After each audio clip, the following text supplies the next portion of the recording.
I pledge allegiance to the flag of the United States of America and to the republic for which it stands, one nation, under God, indivisible, with liberty and justice for all.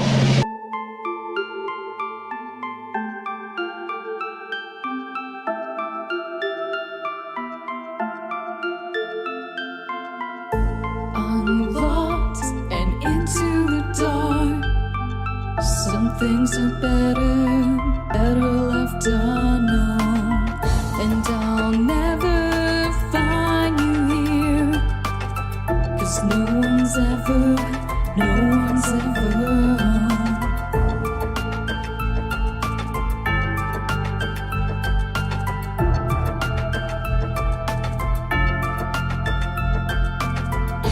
What a widow, a peaceful spider. When the glass is clean, she's a sneaky hider. Hide the lies and the alibis. Oh, what a sinner, is it in her?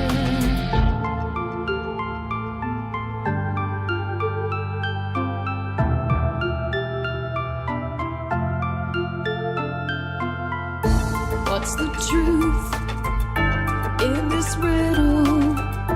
Is love really just this simple? I can't seem to find my way in this world that never stays.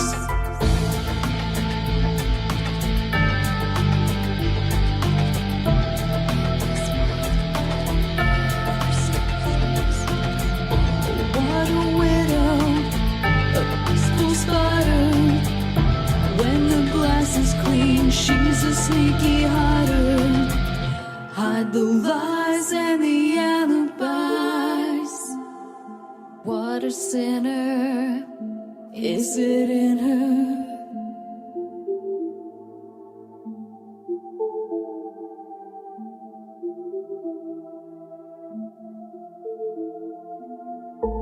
Is this real?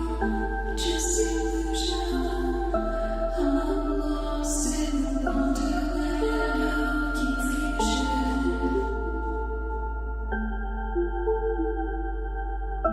I'm lost in the wonderland of confusion. Is this real or just illusion? Manifestation or a dark delusion? Is this real or just illusion? I'm lost in a wonderland of confusion.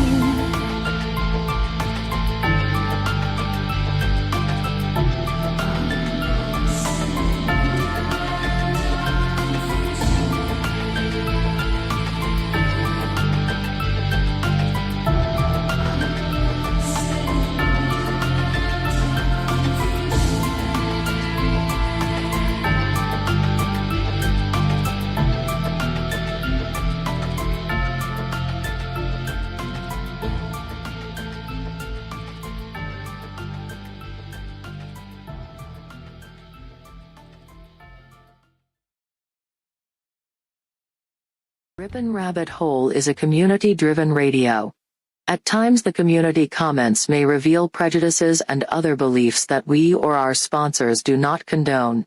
Views or opinions expressed by the community, callers, or guests, are those of the individual speaking and do not represent the views or opinions of this site. Ripon Common Sense content is intended for mature audiences only. Enjoy.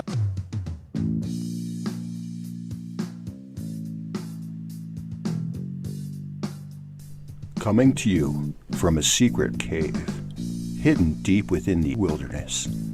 This is the Dark Wolf's Den Show. Now, here is your host, Jerry Hicks. That's right, I am Jerry Hicks, also known as the Dark Wolf, and we are broadcasting live from a secret cave hidden deep within the wilderness of Tennessee. That's right. We're ripping through the electromagnetic soup. We're tearing through the atmosphere, and we're tunneling away into your radio like a quantum particle. This is the Dark Wolf's Den radio show for Wednesday, February the 23rd, 2022. So whether you're on the edge of a reality, the edge of the galaxy, or the edge of your seat, we're glad you chose us to be right there with you. Folks, tonight we are digging down deep into the state of mystery that is North Dakota. That's right.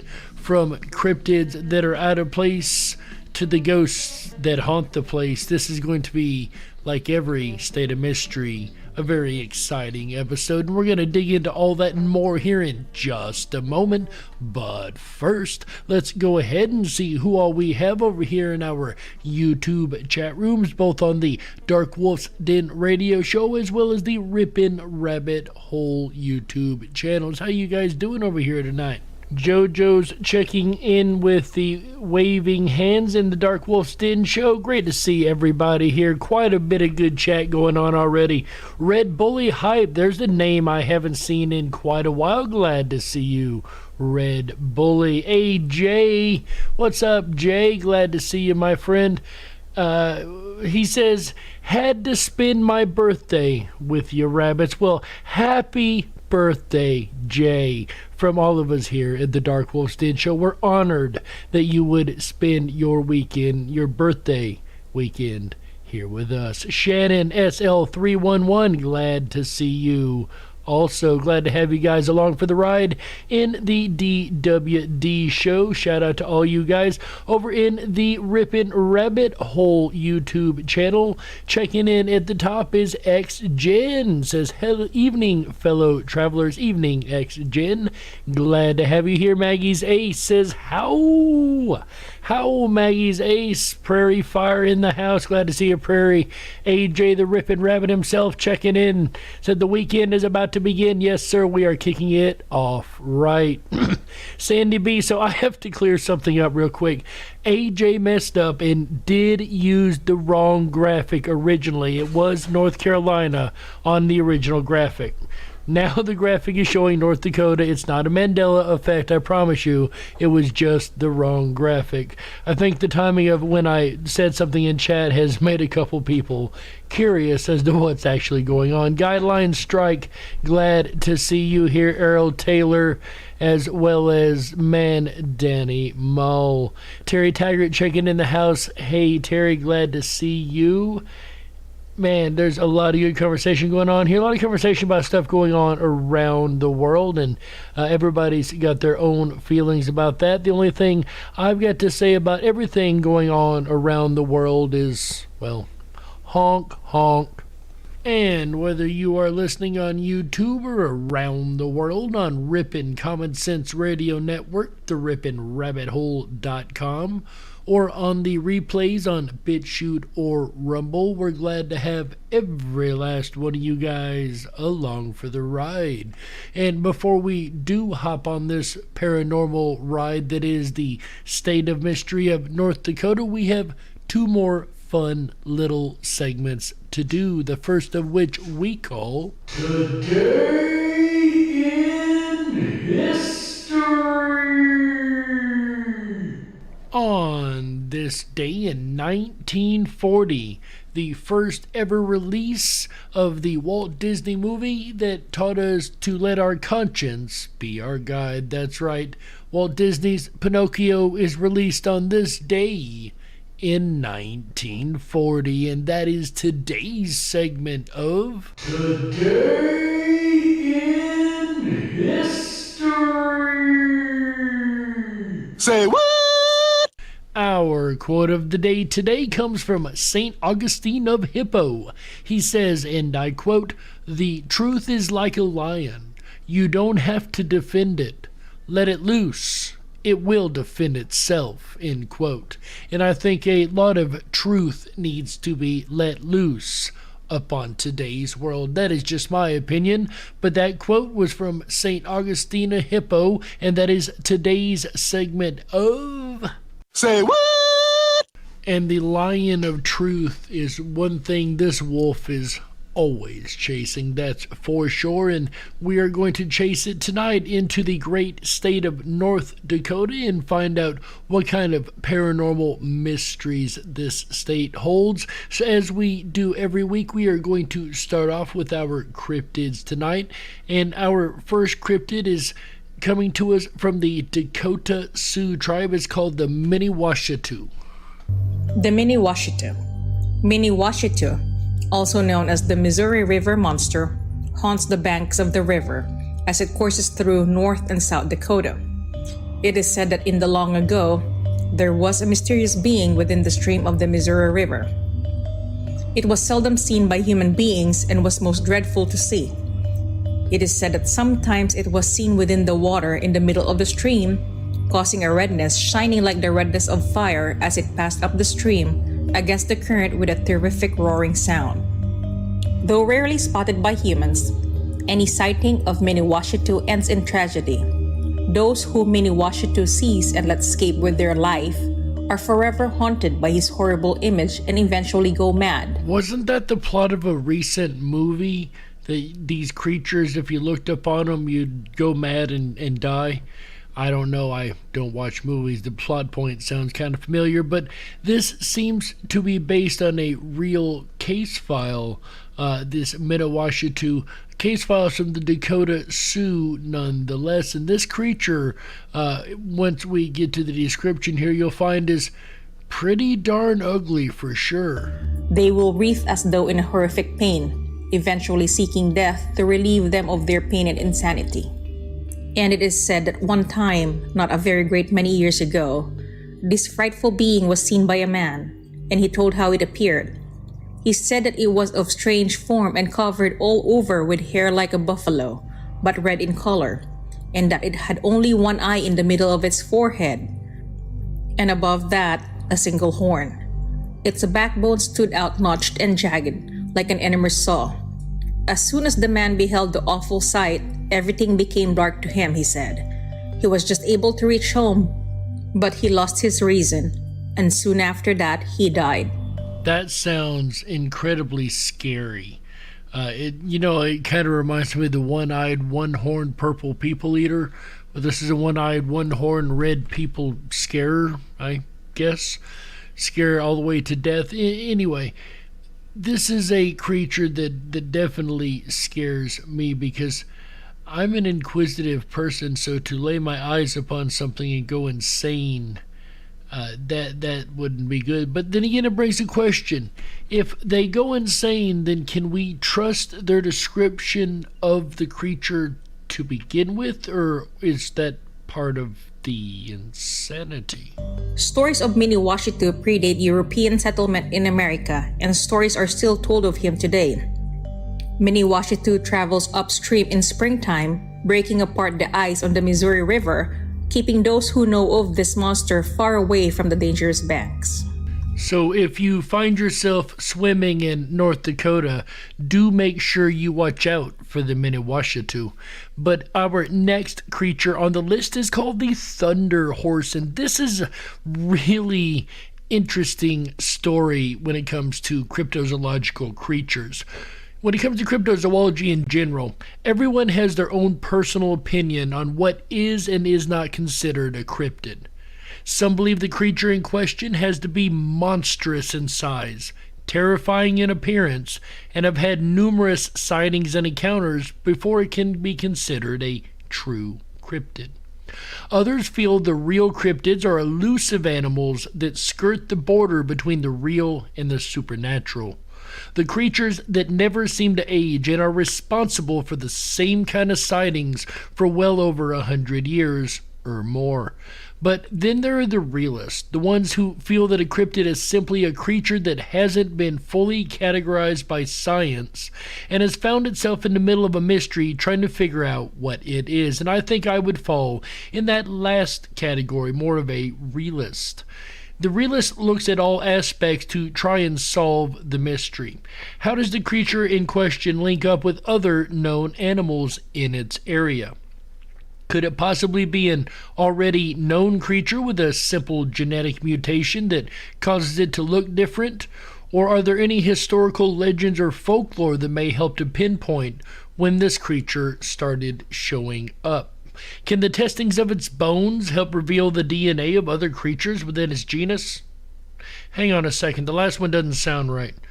We're told that in order for a creature to be a cryptid, it has to be unknown. It can't be a cryptid if it's a skeleton and has been discovered and categorized. Can it? Well, actually, the answer is yes. Yes, it can. In the early days of North America, long before the creation of countries and state borders, the Native American tribes, collectively known as the Sioux, also as Lakota, made their homes from the present-day border of the U.S. in Canada, all the way down to Nebraska and Iowa. Within this wide range was the Sioux tribe known as the Santee Dakota, a tribe that primarily resided within the eastern area of what is modern-day North and South Dakota, Minnesota, and northern Iowa. It is from this tribe that the legend of the Thunderhorse stems.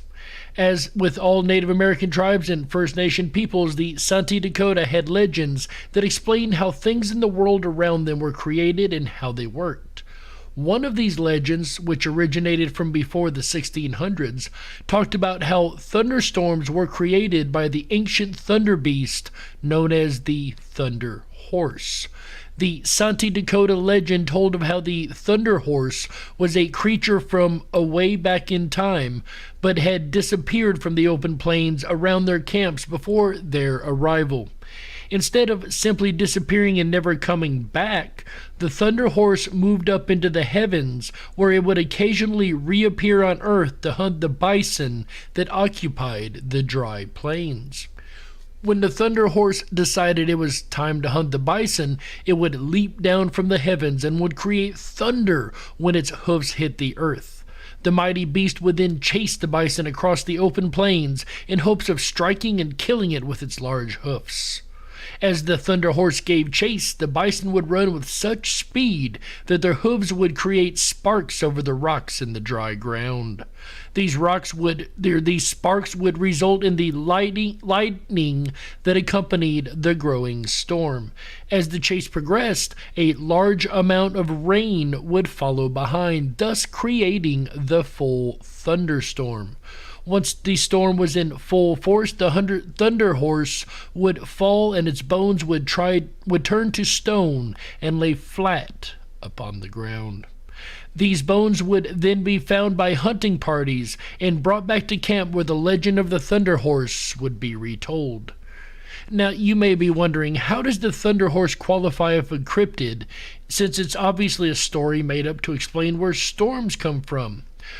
Well, that's where it gets interesting. You see, after large and powerful storms, tribe members were actually finding large stone-like bones upon the earth. Bones that they did not recognize as belonging to any creature that they readily encountered. So an unknown creature was leaving bones behind that could not be explained. That pretty well sums up what a cryptid is, wouldn't you guys agree? But the story doesn't end there, because when American paleontologist Othniel Marsh heard about the legend of the Thunderhorse and the accompanying tales of large unknown bones, well, in 1875 he needed to find out if there was any truth to that story. When Marsh arrived in the Badlands area of South Dakota and began asking about the legend of the Thunderhorse, he was presented with an incredibly large jawbone from a tribe member. I love this name, guys. The tribe member's name was Young Man Afraid of His Horses. Can't make this stuff up. The given jawbone was not recognized as anything from any known animal in the area and had within its molars nearly 3 inches wide.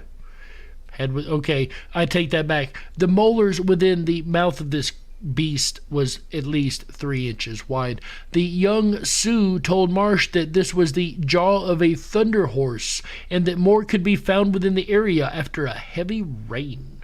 He was told that the rains were needed to soak the ground and cause the loose earth to slide off the hills and surrounding canyons to expose the bones below. With this information, Marsh set out with the team to discover the Thunderhorse for himself. After a few days and a few storms, Marsh and his team were successful in locating the bones. The Thunderhorse had been found. Not long after determining the area was a good location for further research, the team got to work digging up as many bones as possible. After weeks of digging in the Badlands, the team had uncovered a complete skeleton. The creature they had unearthed, when fully assembled at a later time, stood nearly 8 foot tall at the shoulders, was nearly 16 feet in length, had a Y-shaped horn upon its head, 4 toes on each foot, and looked almost like a rhinoceros. As it turns out, the creature that they had dug up was known as a Megacerops, a rhinoceros-like creature that was related to horses and went extinct 33 to 38 million years ago. Although the Megacerops had already been discovered and named by Joseph Leidy in 1870, it still lacked a proper family order. Because of this, Marsh created the family order Brontotheridae, which, when translated from Greek, means thunder beast. Marsh chose this name as a way to pay homage to the Sioux legend of the Thunderhorse. So there you go, another incredibly intriguing cryptid. How exactly does it qualify as a cryptid? Well, the reason is the creature was at one point known only through legends and stories, but was very much real to those who had experienced it in some way. Much like many other cryptids, the Thunderhorse could have long remained nothing but a legend if it wasn't for the work of one man who made it his goal to find out if the story was based in fact or fiction. And as we know, the city of Troy I've brought up a number of times because we were told, mankind was told for many, many, many decades that was just a myth. It didn't exist. It was just part of the Greek lore, right? Well, one man decided to follow that lore and actually found the city of Troy. There's a whole lot more truth in these, quote, myths, end quote, than is originally given credence for by most of the normies, if you know what I mean.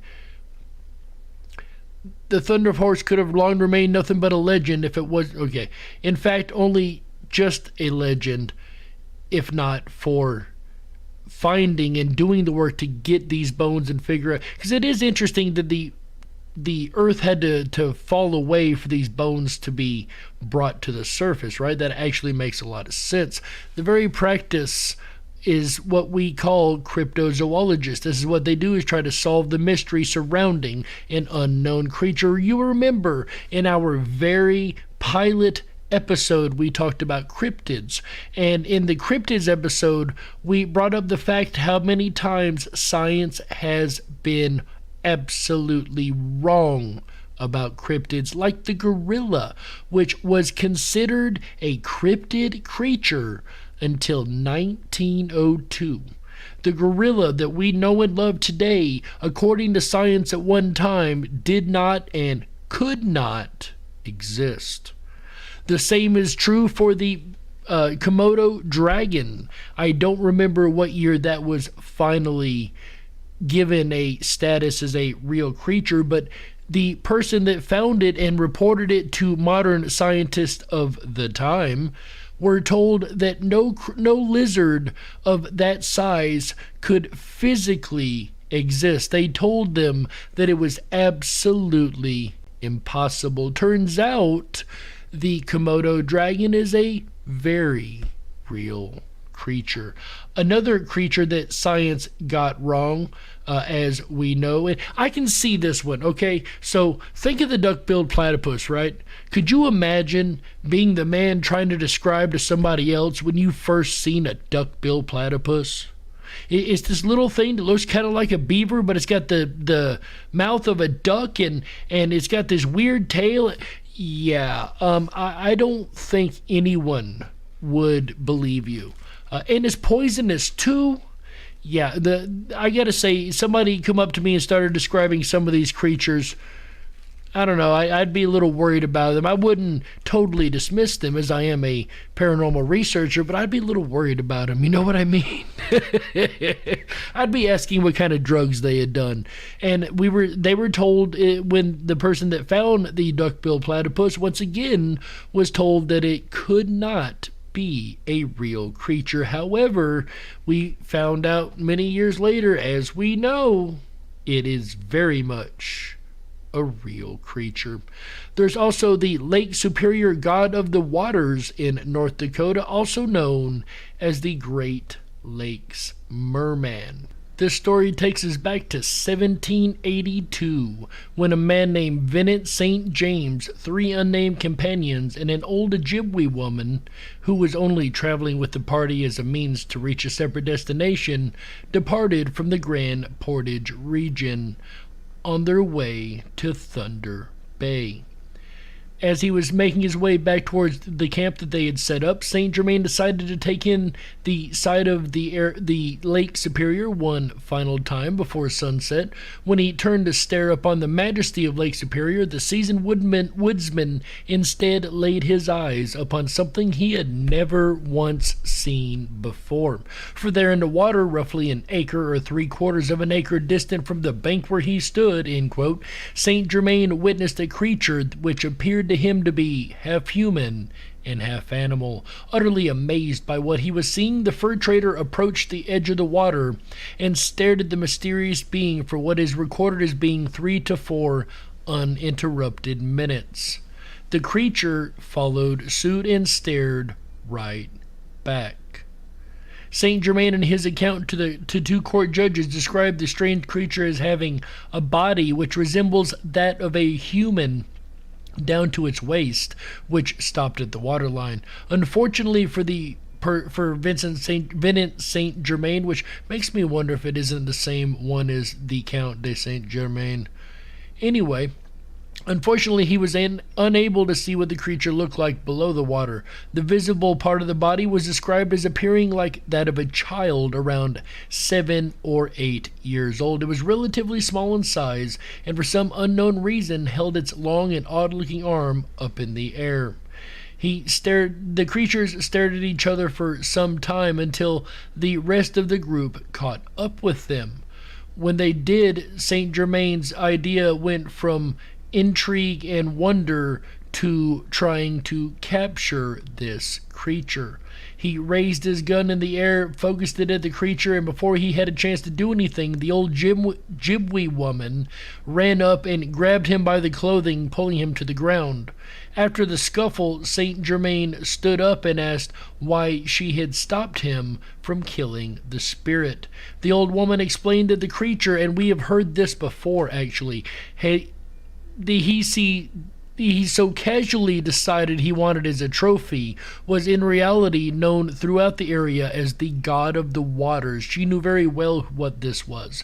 This mythical being in the Ojibwe language is a type of water spirit that is believed to be somewhat of a cross between the classic depiction of a merfolk and sirens. They're said to possess childlike bodies, but with adult features, and occasionally are seen covered in some sort of strange-looking hair.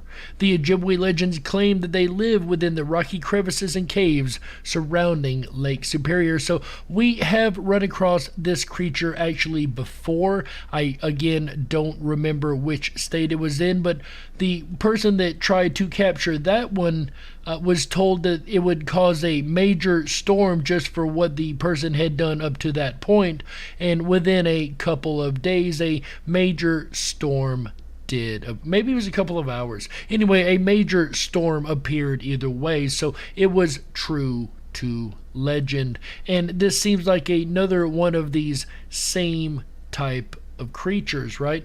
The water god creatures. I've always said when it comes to Native Americans reporting something or even knowing what these creatures are, I put 100% faith in that. A lot more than I do most anyone else's reports, because the Native Americans didn't have time to make stuff up or reason to make stuff up. They wanted to survive, not play in imaginary land. So their stories, in my opinion, are much more true to form than most. And we've seen that also with our story earlier on the Thunderhorse. But as you guys know, that music means we have to go ahead and take a network break right here. So my name's Jerry Hicks, also known as the Dark Wolf, and you're listening to the Dark Wolf's Den radio show exclusively on Ripon Common Sense Radio Network, the Ripon Rabbit Hole.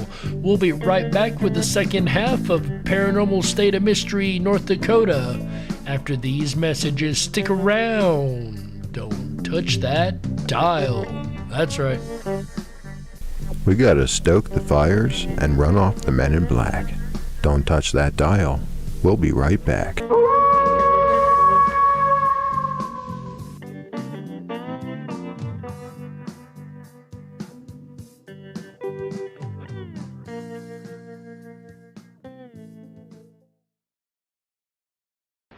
The unity of all who dwell their only sure defense. In 1854, The men, unity of women, all and who children freedom. walked into this little white schoolhouse in Ripon, Wisconsin, divided. When they emerged, they were united. United in freedom. This year on March 20th, Ripon Rabbit Hole and thefreedomflame.com will rekindle the spirit that keeps the flame alive in our annual celebration. We invite everyone, regardless of your political affiliation or location in the world, to join us in this year's celebration. May the light of freedom, coming to all darkened lands, flame brightly, until at last the darkness is no more. Register now for event details at thefreedomflame.com.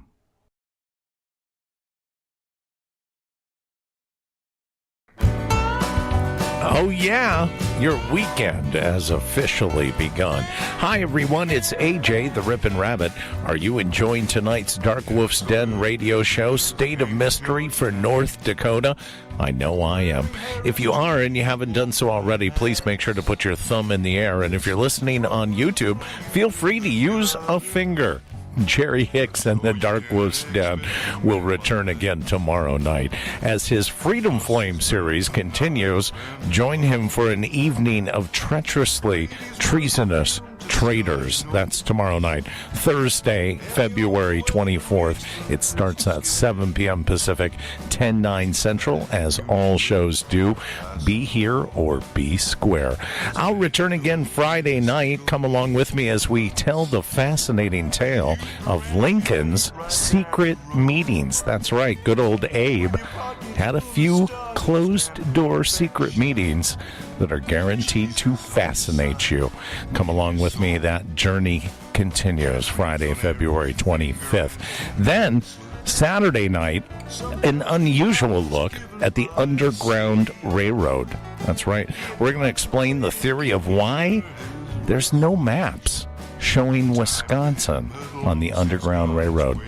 There may just be a good reason for that. That's Saturday, February 26th. And then we'll end out the weekend right together with you. A look at military magic. We'll dive down the fascinating rabbit hole of military magic and deceptive illusions designed to fool the audience in the theater of war. That will end out the weekend right together with you Sunday, February 27th. However, it's going to be an extended weekend. That's right. Tuesday is the first Tuesday of the month, and you know what that means.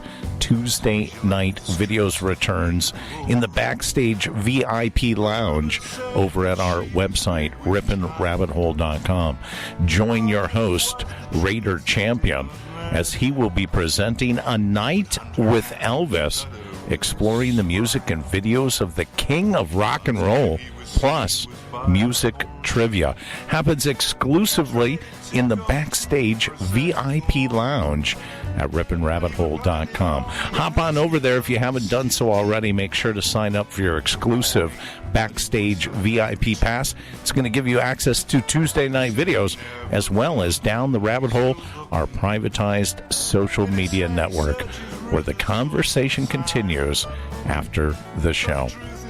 We'll return back to tonight's topic for Wednesday, February 23rd. Another State of Mystery with your host, Jerry Hicks, and the Dark Wolf's Den Show. North Dakota. Very strange and mysterious. You're listening to the Ripon Common Sense Radio Network, the Ripon Rabbit Hole, home of the Freedom Flame.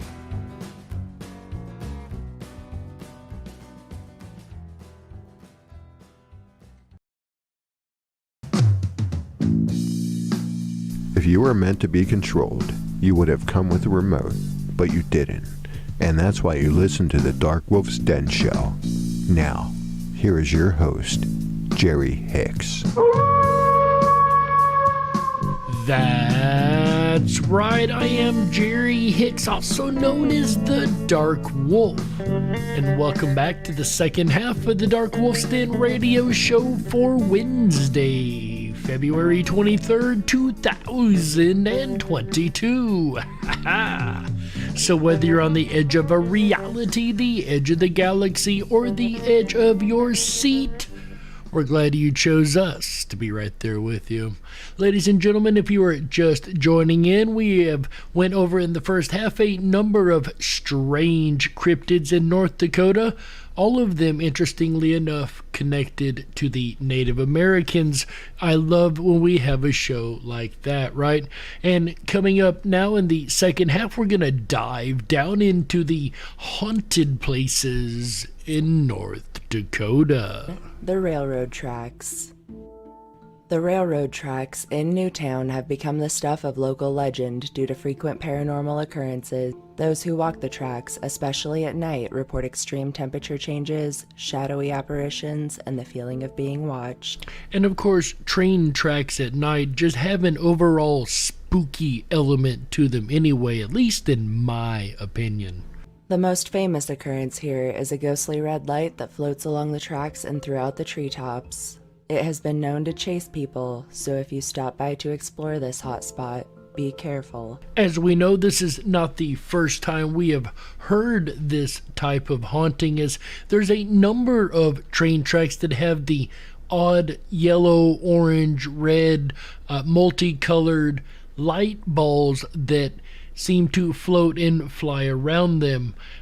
Some do tend to interact with humans. It's been noted by some scientists that this could be ball lightning, but I would disagree, honestly. But who knows, it could be a natural phenomenon, it might be a haunting. Either way, it's strange. Dickinson, North Dakota. The town of Dickinson was founded in 1881 and has become notorious for several spooky hauntings throughout the years. In the McGilvray house, activity is so strong that it was under renovation for 20 years due to the fact that owners kept moving before they were complete. That has definitely got to be some intense activity to have delayed the renovations of the house for 20 years. That's some extremely interactive poltergeist-style haunting, right? At St. Joseph's Hospital, patients and staff report disembodied voices, call buttons pressed from empty rooms, and the morgue elevator acting as if it has a mind of its own. A hospital is one place that I would definitely expect, without a doubt, to be haunted. It has a lot of chance of the perfect haunting recipe. High trauma, high emotion, high chance of a haunting, right? It definitely, in a hospital, more likely than not, has a strong amount of emotion, a strong amount of trauma for sure. Strong chance of activity of haunting. And The call buttons going on and off by themselves, that's creepy. The elevator having a mind of its own, that's creepy. Those two, though, honestly, if I'm really being honest, I could argue that that is just electrical issues. Now, flip that around, I could also say that those electrical issues could be being caused by ghostly activity, so it's kind of a roundabout argument on that one, isn't it? But the disembodied voices, that I cannot easily explain away in any way, shape, or form. So either way, there's still something very active at this hospital, but there's even more in this strange little town. Also reported throughout town is a tall, shadowy figure that has been known to follow lone walkers at night. It has frightened some to such a degree that police were called and searches held for this ominous being. On top of all of the other crazy hauntings in this town, you have a shadow being.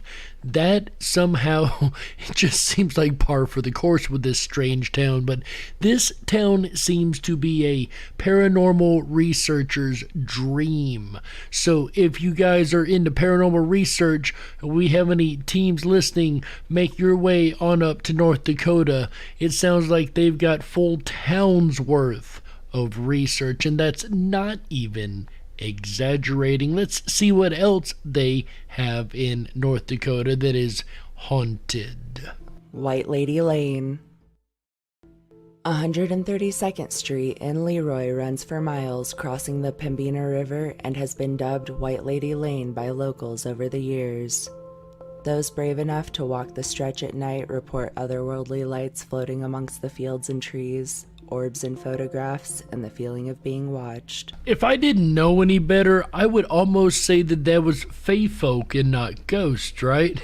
You got the lights floating around, the paranormal lights floating around, you've got orbs being caught, and you've got the feeling of being watched, almost like the little orbs flying around or watching you like they would be fairies or fae folk, right?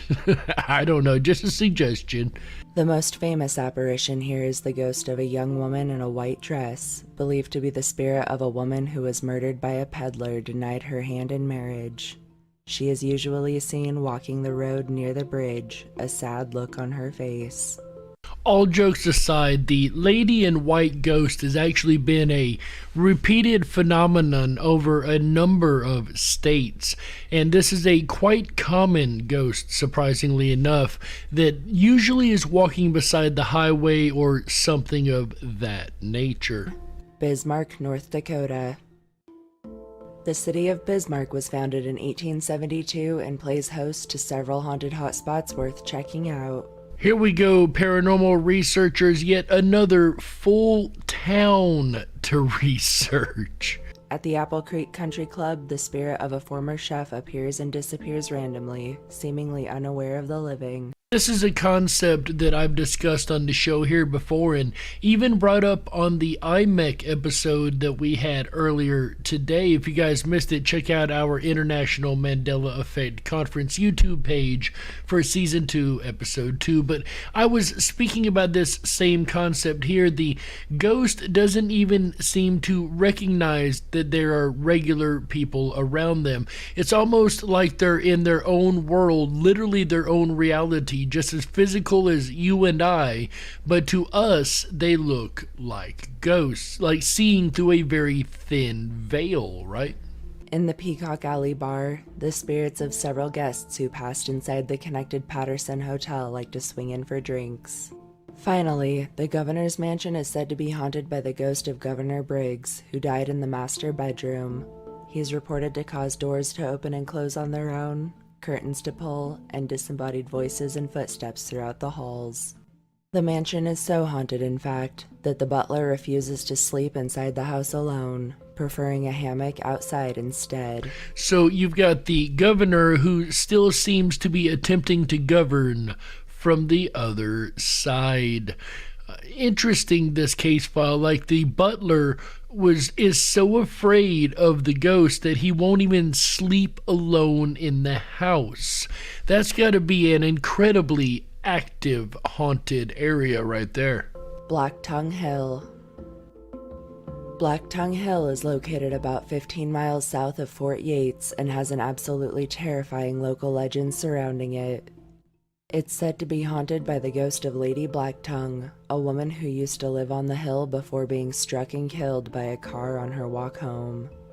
It was believed that she was a witch, or demon. I don't know about demon. I don't think it would be that easy to kill a demon just by hitting it with your car. However, witchcraft we know is very practiced among a number of people around the world. And it's said that she materializes to this day in the form of a woman shrouded in black. Those brave enough to climb the hill at night have reported the smells of cauterized flesh and sulfur, disembodied footsteps, and shrieks in the night. Now, I will admit, the only case files that I have ever seen that include the smell of sulfur have always and always been demonic cases. So there may very well be something to the spirit being demonic, although I would still stop shy of saying it was a demon in flesh, right? North Dakota State University. As you guys who have been listening to the show for some time know, if there's a haunted college in a state, we do our best to cover it, and it looks like North Dakota has one waiting for us. What kind of haunted activity happens on this campus? NDSU in Fargo was founded in 1890 and holds several haunted hotspots on campus. In Ceres Hall, a man hung himself during World War II, and his translucent body can be seen hanging from that very water pipe every so often. Now, these are starting to become really intriguing. We've had a couple times where the people have been seen repeatedly climbing up to the top of a steeple or chapel or some type of tall building and jumping off. And then we have these where the person is seen in their final moments of death. This time, of course, being the hanging. So, a new one on me as far as trying to qualify it. It's not the first time we've seen it in case studies, but I didn't realize before how many case studies actually have this element. I wonder if it would have to do with the suicide factor. That's interesting.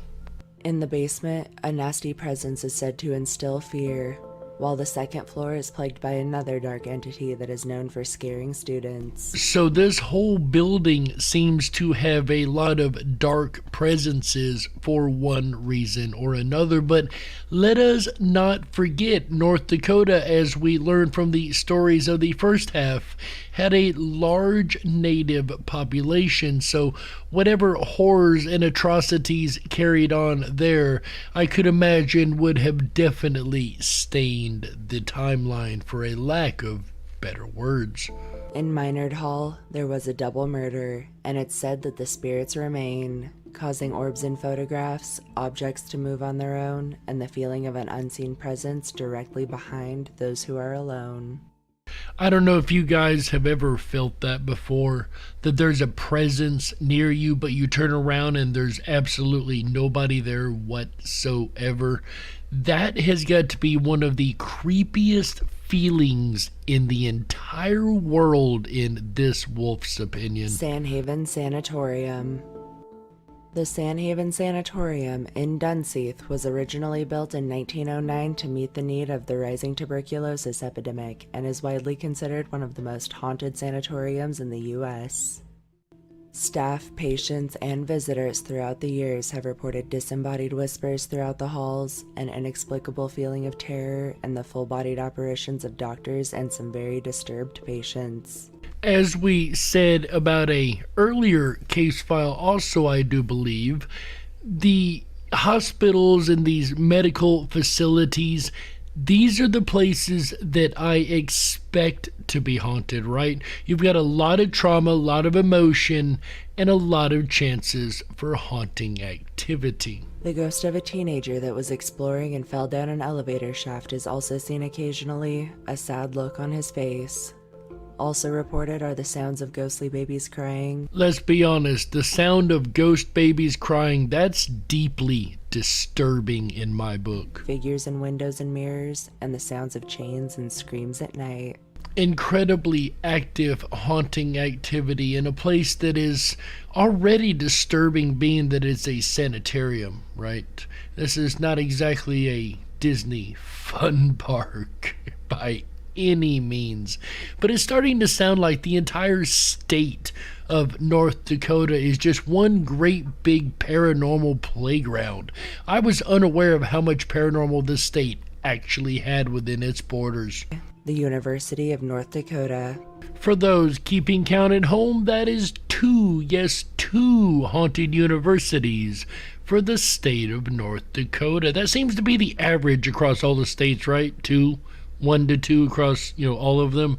Of course, some have some don't, but the average seems to be. The University of North Dakota in Grand Forks was founded in 1883 and harbors multiple haunts that make it the perfect college if you're interested in the paranormal.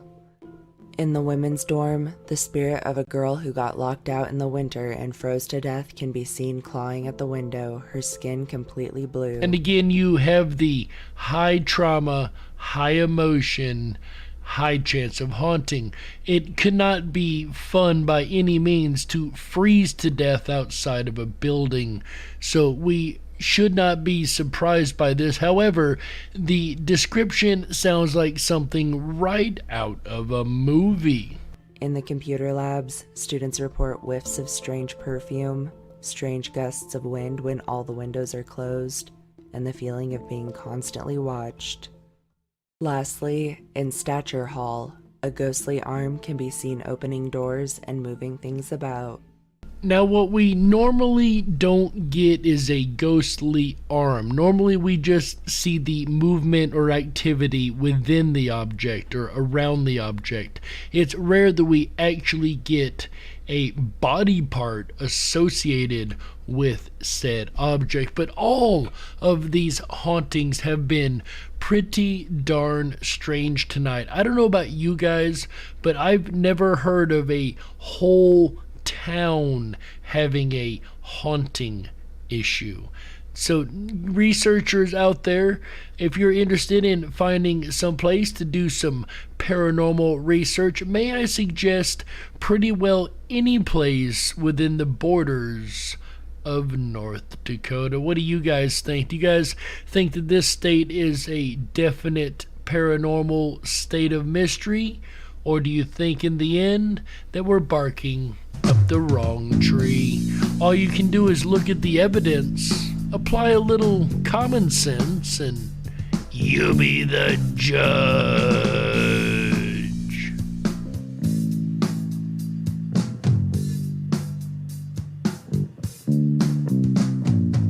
We got to close it out.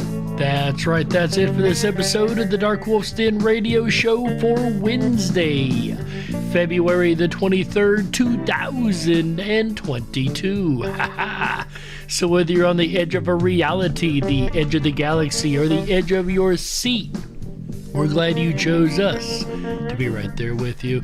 Ladies and gentlemen, the den may be closing, but don't you worry. The weekend fun has only just begun. That's right. Make sure you come back tomorrow, Thursday, February 24th, 2022, 7 p.m. Pacific, 10/9 Central, as we come back with another episode of the Dark Wolf's Den radio show, Freedom Flame Series, as we discuss the treacherously treasonous traitors throughout time, and maybe even a couple in modern times, right? Lord knows there's a good selection to choose from. Also, make sure you are tuning in to Ripon Common Sense Radio Network at 5 a.m. Eastern, 4 Central, 2 Pacific, as we do the Censored Freedom Show, your Patriot morning news update in 30 minutes or less. Also on Friday, February 20th, by the way, Censored Freedom is 7 days a week. On Friday, February 25th, 2022, 7 p.m. Pacific, 10/9 Central, our buddy AJ the Ripon Rabbit comes back to the airwaves with another episode of the Ripon Rabbit Hole Live Show. This go round, he's going to kick it off talking about Lincoln's secret meetings. Now, this is something I don't know a whole lot about, so I am very intrigued to see what lies down this rabbit hole. And we're going to find out on Friday, February 25th, 2022, 7 p.m. Pacific, 10/9 Central. Then on Saturday, February 26th, 2022, 7 p.m. Pacific, all main primetime shows here start at 7 p.m. Pacific, 10/9 Central. He'll be discussing the Underground Railroad, a very important part of American history. The original Freedom Railroad, of course. It's interesting, as he mentioned in the break earlier, that Wisconsin is not on the map of the Underground Railroad, and I cannot wait to find out why.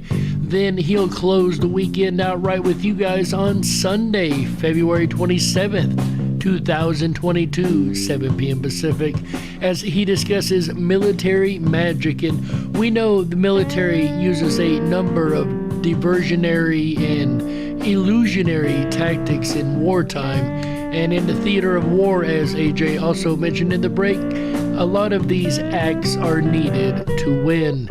And military magic is going to be the topic of AJ on Sunday, February 27th, 2022, 7 p.m. Pacific, 10/9 Central. Then that doesn't round the weekend out, though, folks, as we have an extended weekend or an early week next week. I'm not entirely sure which one it is, but Tuesday Night Videos is coming up on Tuesday, March 1st, 2022, 7 p.m. Pacific, 10/9 Central. But that is not a radio show. That is exclusive to the Backstage Lounge on the RiponRabbitHole.com. Come on back for a night of trivia and music videos based on the King of Rock himself, Elvis Presley. That's right. I know I am quite excited. I might be able to get one answer right if I'm lucky. It is a lot of fun. We have a lot of fun back there every TNV, and I hope to see you all there. And that, once again, will round the weekend out right. And if you want to join us for the TNV, make sure you hop on over to the RiponRabbitHole.com. That is RiponRabbitHole.com. Over there, you're, of course, going to find the 24/7 Backstage Lounge, but you can't go through any of the site without signing up for the VIP pass, and that is absolutely free, always has been, and always will be. So make sure you hop on over and sign up for that. Check out all the fun we have to offer on that site, including the Down the Rabbit Hole section. That is the exclusive socialized or specialized privatized social media section of the website. Lots of fun over there as the rabbits drop information that isn't censored and shadow banned. That's right. Also, make sure you check out thefreedomflame.com. That is The Freedom Flame, TheFreedomFlame.com, as you'll find the story of the Freedom Flame and the much important symbol that is to this country. And we will be celebrating that, as you guys know, coming up March 20th, right around the corner. But folks, that is it for me. I've got to get out of here. So my name's Jerry Hicks, also known as the Dark Wolf, and you're listening to the Dark Wolf's Den radio show exclusively on Ripon Common Sense Radio Network, the Ripon Rabbit Hole. Remember, until next time, stay awake, but dare to dream. Good night, everybody. How? Yeah, that's right.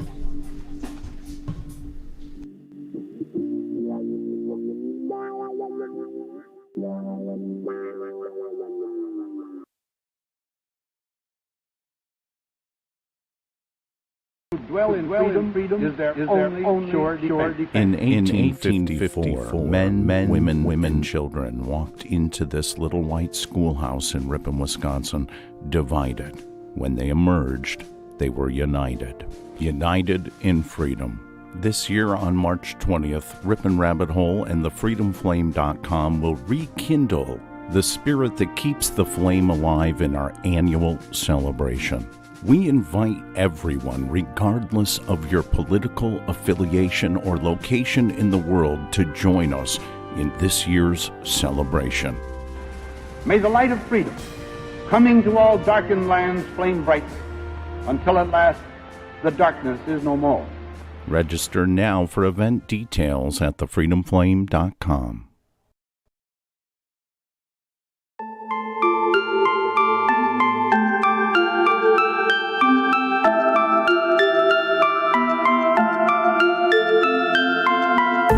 I'm lost and into the dark.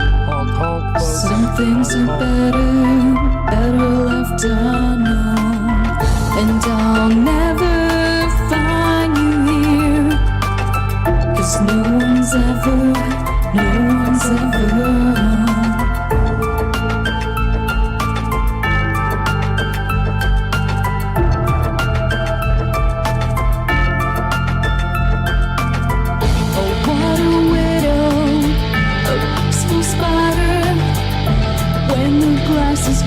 she's a sneaky hider.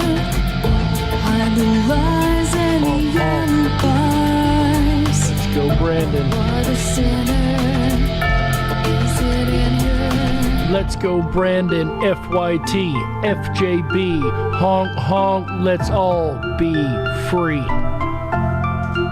Let's go, Brandon. What's the truth in this riddle? Is love really just this simple? I can't seem to find my way in this world that never stays. Honk honk indeed. Make that a crime and I'll say it times 3. Honk honk. Let's go, Brandon. What a widow. FJB and FYT. When the glass is clean, she's a sneaky hider. Hide the lies and the alibis. What a sinner is it in her? Can't figure out if he's talking about Kamala or Joe Blow. Either way, they're both traitorous, don't you know? Is this real? Just illusion. I'm lost in wonderland of confusion. Brandon, let's go. Brandon lives in a wonderland of confusion. Is this real or just illusion? Sloppy Joe. Manifestation or not sleepy, sloppy. Illusion. Is this real or just illusion? I'm lost in a wonderland of confusion. Let's go, Brandon. Let's be free. Let's go, Brandon. FJB, honk honk. Truckers around the world gonna do what they have to do to set us all free.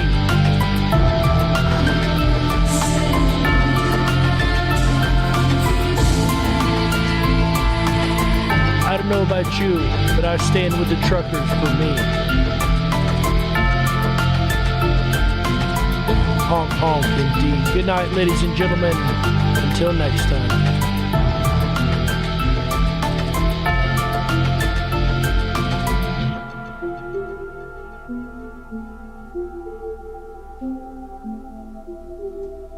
Make sure you check out Censored Freedom, 5 a.m. Eastern, 4 Central, 2 Pacific. Every night. Patriot News, 30 minutes or less. Bye, guys.